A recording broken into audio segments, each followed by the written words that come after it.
ठरलं. तर मग या मालिकेच्या आजच्या भागामध्ये अर्जुन सायली बाहेर अश्विन आणि प्रियाकडे बघत असतात, कारण ते आता तंबू ठोकून तेथे झोपलेले असतात. सायलीला आता प्रिया नाही तर अश्विनच खूप वाईट वाटत असतं. त्यामुळे अर्जुन इमोशनल होतो आणि म्हणतो, मलाही खूप वाईट वाटते.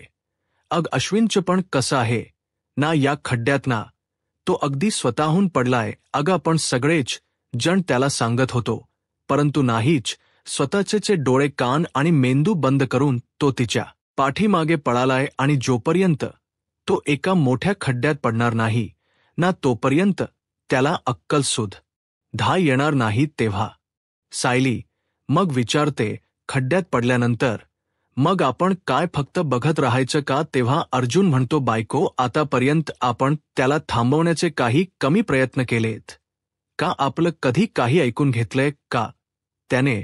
तर नाही ना, आणि तो कधी काही ऐकून सुद्धा घेणार नाही. सो एक गोष्ट क्लिअर आहे, कुणी कितीही काही सांगितलं तरीही तो कुणाचं काही ऐकून घेणारच नाही, कारण जोपर्यंत त्याला स्वतःला एक्सपिरियन्स होत नाही तो अजिबातच नाही सुधारणार. तर दुसरीकडे प्रियाला अजूनही झोप लागलेली नसते. तिच्या कानाजवळ सारखेच डास भुनभुन करत असतात. यानंतर अर्जुन सांगू लागतो, तो शाळेपासून तसाच आहे. सायली विचारते, म्हणजे नक्की काय? तेव्हा अर्जुन सांगतो की 5वी-6वी मध्ये तो असेल तेव्हा त्याने एका डान्स कॉम्पिटिशनमध्ये भाग घेतला होता आणि रिहर्सलमध्ये त्याला ताप सुद्धा आला होता. त्याला सगळ्यांनी सांगितलं की डान्स करू नकोस, तू रिहर्सल करू नकोस आणि कॉम्पिटिशनमध्ये जाऊ नकोस, पण नाही, त्याने ना कुणाचंही ऐकलं नाही. तो शेवटी गेलाट कॉम्पिटिशनमध्ये आणि मग खूप म्हणजे खूप पाय सुद्धा दुखत होता आणि खूप बॉडी पेन सुद्धा होत होता आणि 4 दिवस शाळेत सुद्धा जाऊ शकला नाही. मग नंतर तो म्हणाला, मी असं वागायलाच नको होतं आणि तुमचंही ऐकायला पाहिजे होतं आणि यापुढे ना मी असं कधीच वागणार नाही. मग आता सायली ही अर्जुनकडे बघतच राहते आणि म्हणते, देव करो आणि तो दिवस ना पुन्हा एकदा येऊ जेव्हा अश्विन भाऊजी असं म्हणतील की माझ्या बायकोच्या बाबतीत तुमचं ऐकायला हवं होतं, कारण मी चुकलोय, मला माफ करा, मी चुकलोय, असं आता सायली म्हणत असते. अर्जुन म्हणतो, पण ती वेळ तर अजून आलेली दिसत नाहीये. बट आय एम शुअर ती वेळ ना लवकरात लवकर येईल, म्हणजे येईलच. आता त्याला धडपडू देत आणि स्वतःला सावरू देत. मग आता त्यानंतर तो विचारतो, तुला पटते ना माझं? सायली म्हणते, हो. तेव्हा अर्जुन सायलीला घेऊन मग आतमध्ये जातो.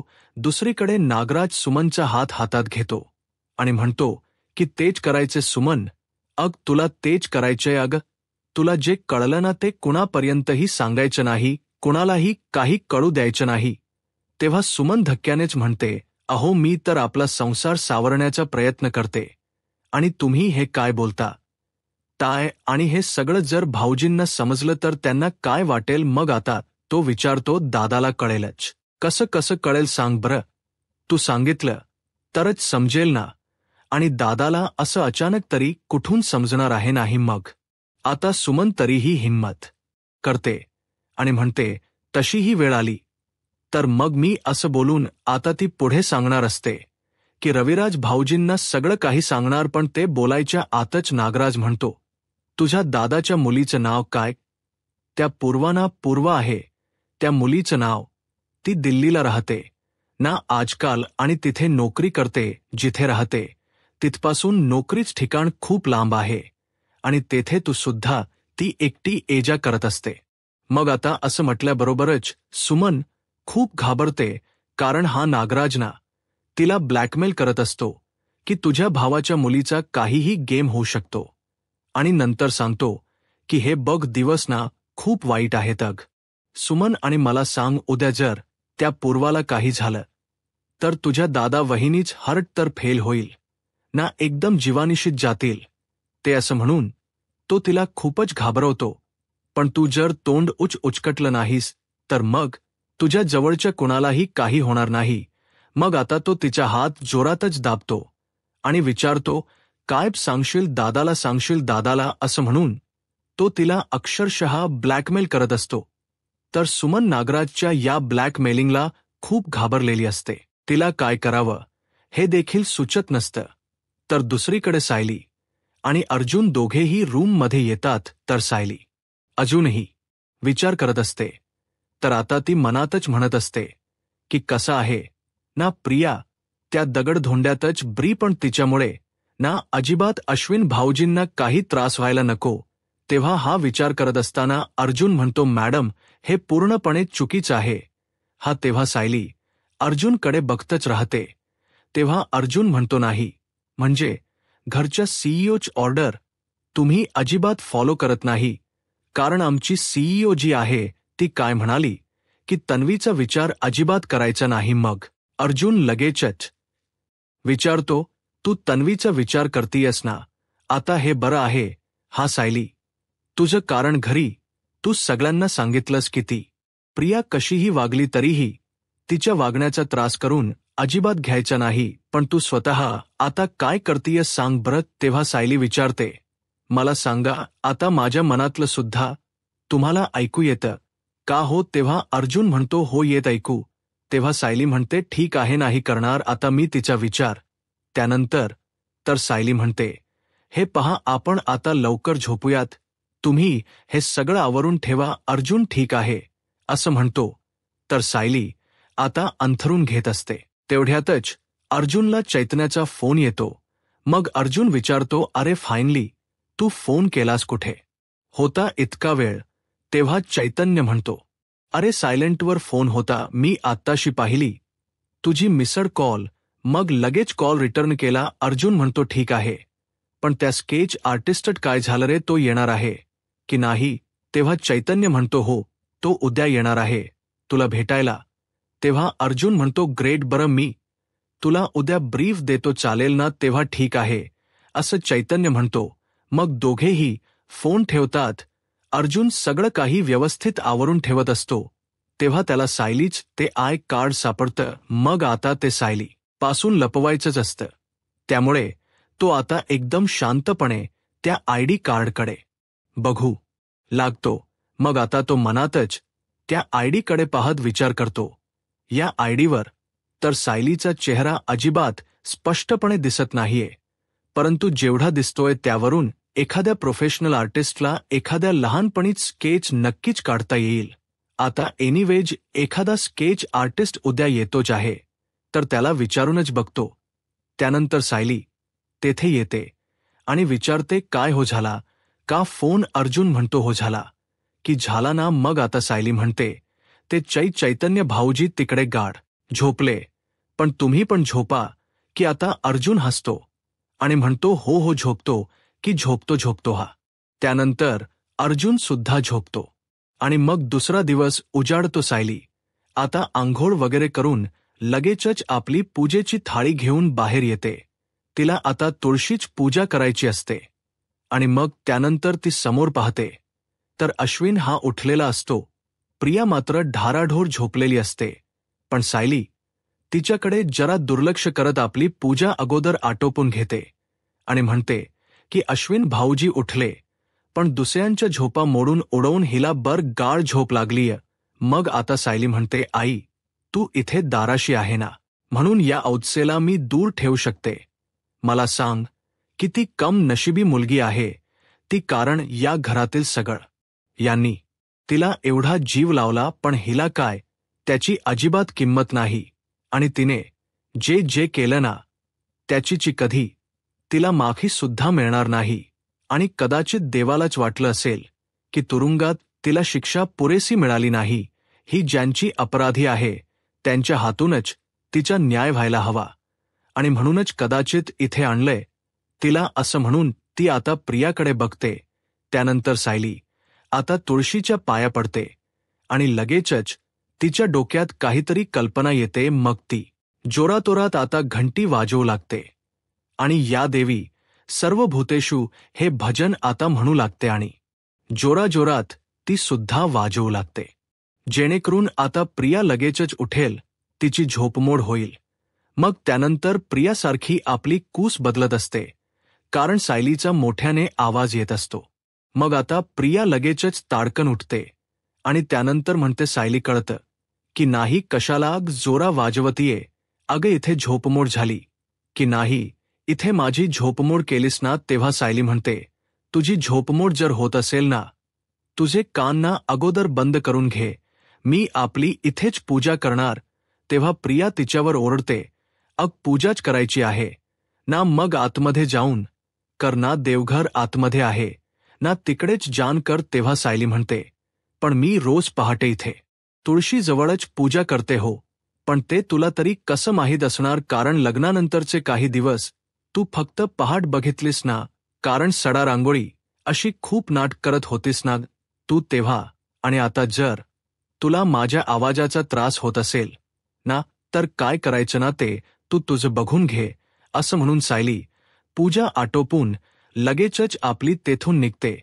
त्यानंतर आता अश्विन लगेचच तेथे येतो आणि प्रियाला म्हणतो, जा मागच्याच्या नळावर जाऊन ना चांगलं स्वच्छ तोंड हातात पाय धुवून घे, आपण दोघेही नाश्ता करून घेऊ. मी बघ ना उपमा आणलाय गरमागरम आणि प्लेट्स वगैरे सुद्धा आणले आहेत, आपल्याला लागल्या तर उपयोगी होतील, असं आता तो म्हणत असतो. तेव्हा प्रिया रागातच त्याच्याकडे बघते आणि हसण्याच नाटक सुद्धा करते. मग आता अगं का उठत नाही, तू जा की जाना, तोंड हात पाय धुवून घे, असं तो पुन्हा म्हणतो. तेव्हा प्रिया पुन्हा तोच विषय काढत म्हणते, तारांसाठी आपण डिस्पोजेबल झालोय अश्विन. तेव्हा अश्विन तिच्याकडे बघतच राहतो. ती म्हणते की आपण आपलं पुढंच आयुष्य आहे ना ते असंच जगूया तर रे अश्विन, म्हणजे कसं ना, असं चिखलात झोपतं, त्याचबरोबर नळावर तोंड हातपाय धुत डास सुद्धा मारत. तेव्हा अश्विन तिला समजावतो, अग तन्वी, घरामध्ये एंट्री मिळेपर्यंत आपल्याला हे करावंच लागणार आहे.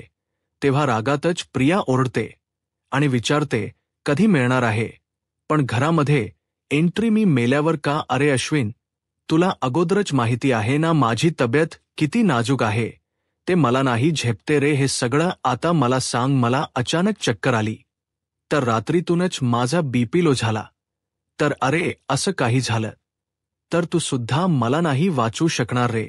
तेव्हा प्रिया वैतागून म्हणते, अश्विन हे बघ, कालची रात्र ना माझ्यासाठी खूप म्हणजे खूप भयानक गेली, शिवाय मी तुला असे हाल सोचताना नाही बघू शकत रे. आता मी काय म्हणते अश्विन, चल ना आपण माझ्या घरी जाऊयात. तेव्हा अश्विनला आता जबरदस्त असा धक्काच बसतो. तर दुसरीकडे आता स्केच आर्टिस्ट आलेला असतो. अर्जुन चैतन्य देखील तिथे असतात. स्टडी रूममध्ये ते बसलेले असतात. तेव्हा तो स्केच आर्टिस्ट म्हणतो, चौक मर्डर केसमध्ये वर्णन दिलं होतं ना, त्याच्यावरून मी हे स्केच काढले. तेव्हा अर्जुन ते स्केच बघतो आणि लगेच चैतन्याला म्हणतो की इन्स्पेक्टर सावंतांना पाठव आणि त्यांना विचार, या माणसाचं काही पोलीस रेकॉर्ड आहे का. त्यानंतर अर्जुन म्हणतो, बरं मला तुमच्याकडून ना अजून एक स्केच काढून घ्यायचं होतं. मग आता मी नक्कीच काढेल, पण त्याच ब्रीफ तुम्ही देताय की त्या संशयिताला कोणी पाहिलीय, असं तो स्केच आर्टिस्ट विचारतो. तेव्हा अर्जुन म्हणतो, नाही नाही, संशयित वगैरे कोणी नाही चुलीना. असं म्हणून तो आता खिशातून आयडी कार्ड काढतो आणि म्हणतो, एक मिनिट हा. असं म्हणून तो लगेचच उठतो आणि मागे जाऊन बघतो सायली येती की काय, नक्की ती आहे कुठे. असं म्हणून आता तो लगेचच बाहेर येतो आणि किचनमध्ये डोकावत असतो. तर सायलीच आपलं काम सुरू असतं. मग अर्जुन काय करतो, हळूच डोकावून लगेचच आतमध्ये जातो. स्केच आर्टिस्टला सांगतो की या आयडीवरचा जो फोटो आहे ना, आय नो तो जरा खराब झालाय, पण त्याचा ना जरा स्केच करायचं होतं, ते तुम्हाला जमेल का. तेव्हा तो स्केच आर्टिस्ट त्या आयडीकडे बघतच राहतो, कारण आता तो व्यवस्थित खात्री करून घेणार असतो, याचं स्केच आपल्याला जमेल की नाही काढायला. अर्जुन आता एक्सायटेड असतो की कधी एकदा हा हो म्हणतोय. तर दुसरीकडे आता अश्विन विचारतो, म्हणजे रविराज काकाच्या घरी का. तेव्हा ती म्हणते, अरे ते माझं सुद्धा घर आहे, तिथे माझे आईवडील माझे काका काकू राहतात. तेव्हा आता हवीन हसतो आणि म्हणतो, अगं यांपैकी कोणी तुला जेलमध्ये भेटायला आलं का. तर नाही ना रविराज काका. तर तुझ्यावर एवढा चिडलाय ना केस मधून सुद्धा. त्याने काढता पाय घेतला आणि घेतला तो घेतला. तुला ते साधे भेटायला सुद्धा आले नाहीत. तो तुझ्यावर एवढा चिडलाय ना. तुझं नाव सुद्धा त्याच्या डोळ्यासमोर आलो तरी त्याला प्रचंड राग येतो. मग आता प्रिया मनातच विचार करते, तुला माहीत नाही रे अश्विन लेदाराला असा किती वेळा गुंडाळलाय त्याला. त्याची लाडकी जर तन्वी दिसली ना तर त्याच्यातला हुशार वकील गायब होतो आणि लगेचच बाप सुद्धा जागा होतो. आणि याच्याना मला आत्ता सुद्धा अगदी फायदा करून घ्यायलाच हवा. तेव्हा आता ती विचार करत असताना अश्विन विचारतोय, अगं कसला विचार करतीयस तेव? हा प्रिया म्हणते, अरे मी हाच विचार करतीये. अरे बाबांना नक्कीच आपल्याला आतमध्ये घेतील. अरे शेवटी त्यांच बापाच हृदय आहे. अरे असे किती वेळ ते माझ्याकडे चिडून बघणार. तेव्हा अश्विन म्हणतो, पण मी नाही राहू शकत तिथे, मी थोडं घर जावई आहे. तेव्हा प्रिया हसते आणि म्हणते, अरे बाबांना माझ्यापेक्षा सर्वात जास्त तू जवळचा आहेस आणि तू अगदी हक्काने तिथे राहू शकतोस. तरीही अश्विन नाही म्हणतो ते पाहून प्रिया वैतागते. ती म्हणते की अश्विन बस झालं, हा बस झालं, मला अजिबात यावर अजून चर्चा करायचीच नाहीये. मी माझ्या घरी जाणार म्हणजे जाणारच. तुला यायचं असेल तर माझ यासोबत ये, नाहीतर मला एकट सोडू शकतोस. पण मग तू माझ्याशी ना बोलायला सुद्धा येऊ नकोस. तेव्हा लगेचच प्रिया बॅग घेते. अश्विनला जबरदस्त असा धक्का बसतो, कारण प्रियाने आता खूप डोकं खाल्लेलं असतं. तर इकडे आता चैतन्य इन्स्पेक्टर सावंतांना फोनवर विचारतो, तुम्हाला जे मी स्केच पाठवलं आहे त्याचे काही डिटेल्स मिळाले आहेत का तुम्हाला? किंवा त्या माणसाच्या नावावर काही पोलीस रेकॉर्ड वगैरे आहेत का? वर आपलं कंटिन्यू बोलणं तसंच सुरू ठेवतो. इकडे आता तो स्केच आर्टिस्ट असतो ना, तो लगेचच आता सायलीच ते स्केच काढू लागतो. त्या आयडी कार्डवरच्या खोटोवरण आणि अंदाज लावण याचा प्रयत्न करत असतो. अर्जुन आता टेन्शनमध्ये असतो की व्यवस्थित स्केच काढता आलं म्हणजे बरं होईल.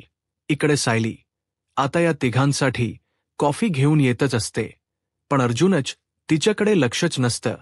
तेवढ्यातच सायली आता तेथे येते. अर्जुनची पाठ तिच्याकडे असल्यामुळे त्याला समजत नाही. मग ती म्हणते, अहो. तेव्हा अर्जुन आता घाबरतो आणि पटकन मागे वळतो. तेव्हा तो विचारतो, काय झालं काय झालं? सायली म्हणते, अहो कॉफी घ्या ना. तेव्हा तो म्हणतो, काय कॉफी? कॉफी कॉफी नको आहे आम्हाला. मग आता सायली म्हणते, अहो असं काय करताय? हे दादा तुमच्या कामासाठी आपल्या घरी आले असतील तरीही आपले पाहुणेच झाले ना, त्यांना असं चहा कॉफी न देताच पाठवून द्यायचं का? तेव्हा अर्जुन आता लगेचच मागे हात घेतो आणि त्या स्केच आर्टिस्टला इशारा करत असतो की ते लपव म्हणून, परंतु त्याला कळतच नसतं ना की काय करायचंय. तो अर्जुनकडे बघतच राहतो. अर्जुन म्हणतो, कसं आहे ना सायली, यांना कॉफी आवडतच नाही. मग सायली विचारते, काय हो दादा, तुम्हाला काही चहा सरबत वगैरे आणू का? तेव्हा तो म्हणतो, नाही कॉफी चालेल ना ताई. तेव्हा अर्जुन त्याच्यावर डोळे मोठे करतो आणि म्हणतो, नको म्हणना बाबा. तरीही त्याला काही समजतच नसतं. सायली म्हणते, बघितलं तर हो, ते म्हणालेत की चालेल कॉफी म्हणून. तर आता चैतन्य पाहतो की त्या स्केच आर्टिस्टकडे आयडेंटिटी आहे म्हणून तो फोनवर बोलता बोलता लगेचच जरा पुढे जातो. त्यानंतर सायली आता लगेचच कॉफी घेऊन पुढे येते. इकडे अर्जुनच्या मनाची घालमेल मात्र सुरू असते. तो खूप घाबरलेला असतो आणि त्याला आता घामट फुटलेला असतो की सायलीने हे आयडी कार्ड पुन्हा एकदा पाहिलं तर आमच्यामध्ये वाद होणार. मग सायली त्या स्केच आर्टिस्टला पटकन कॉफी द्यायला पुढे जाते. तोपर्यंत चैतन्य एक आयडिया करतो. आयडी कार्ड असताना ते पटकन आपल्या सायलीला न कळता लगेचच खिशात टाकतो. इकडे अर्जुन खूप घाबरतो आणि आपले डोळेच बंद करून घेतो. त्याला वाटतं, आता मी गेलो. त्याला माहीत नसतं की चैतन्याने बरोबर आता ते आयडी कार्ड लपवलेलं आहे आणि सायलीला दिसलेलं नाहीये. तर दुसरीकडे आता सुमनने पोहे केलेले असतात. ती डायनिंग टेबलवर आणून ठेवते आणि म्हणते, वहिनी अहो मी कोथिंबीर पेरायला विसरले. हा पोह्यांवर मी पटकन घेऊन येते. तेव्हा प्रतिमा म्हणते, थांब मीच घेऊन येते. असं म्हणून ती आतमध्ये चाललेली असताना लगेचच तिथे प्रिया येते. दारात उभी राहते आणि म्हणते, आई तेव्हा प्रिया आली हे पाहताच प्रतिमा त्याचबरोबर सुमनला प्रचंड असा धक्का बसतो. तेव्हा आई, अगं किती दिवसानंतर मी तुला बघतीयस, आता प्रेमाच नाटक करत ती धावत धावत पुढे येणार. तितक्यात प्रतिमाचा राग अनावर होतो आणि ती म्हणते, तू आहेस ना, तिथेच थांब तन्व, मला सांग तू कशासाठी आलीयस इकडे. तेव्हा प्रिया विचारते, कशासाठी म्हणजे? अग आई, हे माझं सुद्धा घर आहे आणि कुठल्याही मुलीसाठी तिचं माहेर हे सगळ्यात जास्त प्रिय असते आणि म्हणूनच मी आणि अश्विन आता इथेच राहणार आहोत असं प्रिया ठरवून सुद्धा टाकते. तर सुमन प्रतिमाला खूप म्हणजे खूप राग येतो. तेव्हा प्रिया पुन्हा एकदा नाटकी करू लागते की आई, तुला भेटून मला खूप आनंद झाला इतकं सांगू मग आता ती डायरेक्ट गळा भेट घेणार. तेव्हा 2 फूट लांब जाता तिला ती थांबायला सांगते आणि असा हाताचा इशारा करते. तर प्रतिमा चिडलेली असते. हे प्रियाला समजत. तेव्हा अश्विनलाही हे सगळं पाहून आता धक्काच बसतो, कारण त्याला माहीत असते इकडे सगळेजण चिडले आहेत आणि प्रियाच कोणीही ऐकून घेणार नाही. रविराज काका तर नाहीच नाही, पण ही उगीच हट्ट केला आणि इकडे अपमान करून घ्यायला आली. तेव्हा प्रियाला असं अडवल्यानंतर ती म्हणते, आई, अगं आई, तू माझ्याशी अशी का वागतीयस? मग आता ती म्हणते, सुमन काकी, सुमन काकी, तू तरी अशी वागू नकोस ना, प्लीज प्लीज. मग सुमन सुद्धा रागातच तिच्याकडे जेव्हा बघते तेव्हा ती म्हणते, नागराज काका. तेव्हा कोणीही तिच्याकडे डुंकून सुद्धा बघत नाही. हे पाहताच प्रियाला समजतं की आपली इथे कुणाला गरज नाही आणि आपल्याबद्दल कुणाला काही वाटत नाही. तेव्हा अश्विन आतमध्ये येतो आणि म्हणतो, तन्वी, मला असं वाटतं ना की आपण इथून निघूयात आता. तेव्हा प्रिया नाहीच म्हणत असते. तर प्रतिमा म्हणते, हो तन्वी, तू आता इथं निघालीस ना तर खूप बरं होईल. आणि कसं आहे ना, तुझ्या सुदैवाने तुझे बाबा आता घरात नाहीयेत आणि ते यायच्या आतमध्ये निघालीस तर खूप बरं होईल. परत आम्हाला भेटण्याचा विचारही करू नकोस आणि तू या घरात राहण्याचा तर प्रश्नच येत नाहीये. तेव्हा प्रिया आता खूपच घाबरते. इकडे आता सायली म्हणते, भाऊजी कॉफी घ्या. तेव्हा चैतन्य म्हणतो, थक्यू. मग आता पुन्हा काही लागलं तर मला सांगा हा, असं सायली म्हणते. तेव्हा चैतन्य म्हणतो, हो नक्की सांगू हा वहिनी. तेव्हा सायली आता तिथून गेल्यानंतर अर्जुन एक डोळा उघडून पाहतो. त्याला खूप भीती वाटत असते. मग आता तो स्वतःच म्हणतो की सायली ओरडली पण नाही. आयडी कार्ड बघितलं तरी. तेव्हा चैतन्य त्याला असा चुटकी वाजवून इकडे बघ असं म्हणत असतो, पण अर्जुनच लक्षच नसतं. त्यानंतर काही वेळाने तो मागे पाहतो आणि म्हणतो, सायली का ओरडली नसेल? तिने आयडी कार्ड पाहिलं नाही. कुठे गायब, कुठे झालं ते? तेव्हा तुझ्या गार्डियनने ते लपवून ठेवलं असं चैतन्य सांगतो. आणि तुझा तो एंजल कोण आहे माहितीये? ॲडव्होकेट चैतन्य गडकरी. त्यानंतर आता लगेचच चैतन्य आयडी कार्ड दाखवतो.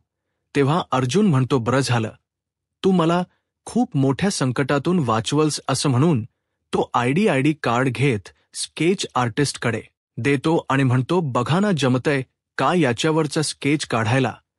तेव्हा आता तो स्केच आर्टिस्ट म्हणतो, नाही हो जमणार.